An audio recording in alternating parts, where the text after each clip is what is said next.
At the station, all the passengers were talking at once.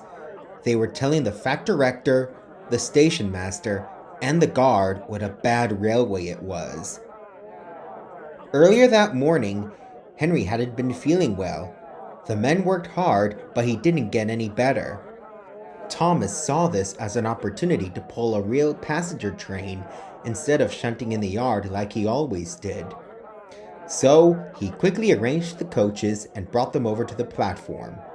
While he was excited, his driver told him not to be impatient, so Thomas waited and waited. The fact director ordered another engine at once, but, ironically enough, the little blue tank engine was the only one available. Unfortunately, since he couldn't contain his excitement, Thomas almost left without his train. He hadn't gotten very far when one of the signalmen stopped him and pointed out that he left his coaches behind. Thomas was so humiliated that he almost cried. He puffed back to the station, and the passengers saw how sad he was and couldn't stay cross. As everyone all boarded back into the coaches, and the shunter fastened the coupling, the fact director walked over to Thomas. "I'm sorry, sir," said Thomas sadly. "I really am." "I did say to wait until everything was ready, Thomas," the fact director said sternly. "This is why we told you to be patient, so things like this don't happen and you could leave on time." Thomas could only agree and waited until everyone had finished boarding the train. The guard then blew the whistle. "Ready?" "Yes, Thomas, now we're ready." And this time, Thomas really pulled the coaches from the platform. It was a strain on his coupling at first, but as he continued to move forward, the coaches seemed less heavy. "Yeah, that makes more sense," he puffed to himself, remembering how the others kept telling him how heavy the coaches actually were.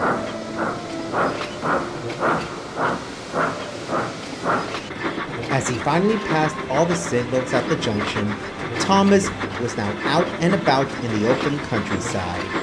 He looked around at all the sights by the line. The last time he had seen all this was when he got tricked by Gordon when the big blue engine pulled him along with his train as payback for continuously waking him up from his sleep. Thomas cringed at the thought. While Gordon had been reprimanded severely for his trip, he made sure to keep his teasing to a minimum with the AO Pacific. "To think that all this was out here while I'm stuck in the yards all day shunting coaches and trucks for all the other engines," said Thomas. "I wish I could do something like this every day with my own coaches on my own line." "Well, you seem to be doing really well so far, kid," called his driver. "Keep up the good work, and I'm sure the fact director will give you a real promotion." "I wish," Thomas said thoughtfully as he continued on his way. Though secretly, he wondered if the fact director would even let him pull trains again after that little mishap from earlier.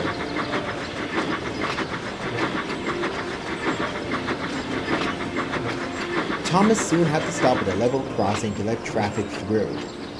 A spry red bus shot by, leaving him surprised. "Well, he was certainly in a hurry," remarked his fireman. "Indeed!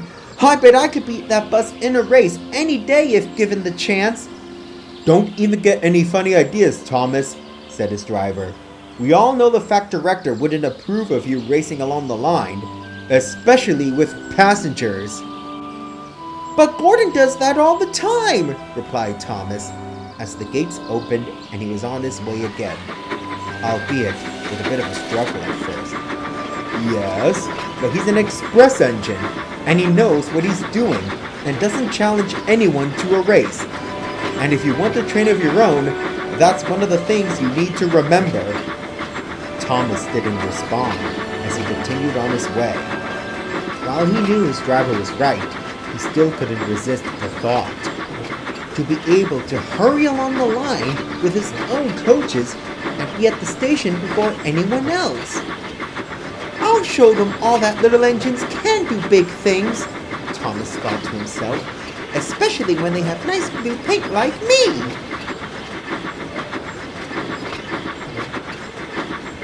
Eventually, Thomas reached Wellsworth Station. The expresses only stopped on the main line.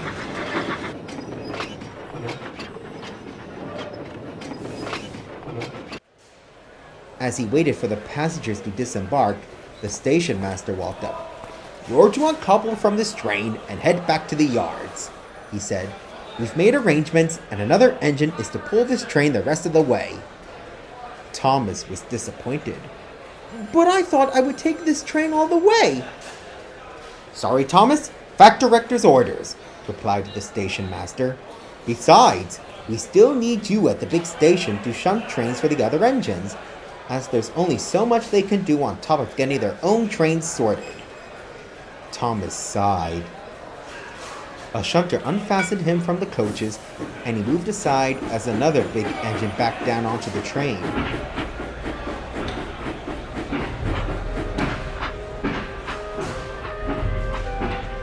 As he coupled up, he looked over at Thomas and snorted. Huh, you've got to be joking. "What?" They let you, an insignificant little tank engine, pull this train? One that's supposed to be the station pilot of this railway? I suppose they really are desperate. "Just because I'm little doesn't mean I'm incapable of doing anything." The big engine just scoffed. Oh, whatever. Just remember your place next time you decide to play express engines. Because we don't need engines like you two. "On your way now, 98462, called the station master. "I already blew the whistle, and I find you sitting there bothering others. Keep this up, and I'll report this to the Factor Rector." Oh, all right, I'm going, snorted 98462. And he huffed away, all the while sneering at Thomas, who looked down at his buffers.